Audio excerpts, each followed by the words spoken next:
ભાવનગરવાસીઓનો તગડો tax લીધા બાદ સત્તામાં બેઠેલા શાસકોને પૈસાની કશી કિંમત ન હોય તેવા દ્રશ્યો જોવા મળ્યા છે।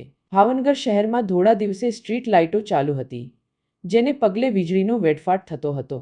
લાખો રૂપિયાનું બિલ મહાનગરપાલિકાએ ભરવાનું હોય છે, ત્યારે શાસકો અને અધિકારીઓની ગંભીર બેદરકારીને કારણે આ સ્ટ્રીટ લાઇટો ધોળા દિવસે પણ ચાલુ રહેવા પામી છે। કુંભારવાડા, મોતી તળાવ સહિતના વિસ્તારોમાં ધોળા દિવસે સ્ટ્રીટ લાઇટો શરૂ જોવા મળી હતી।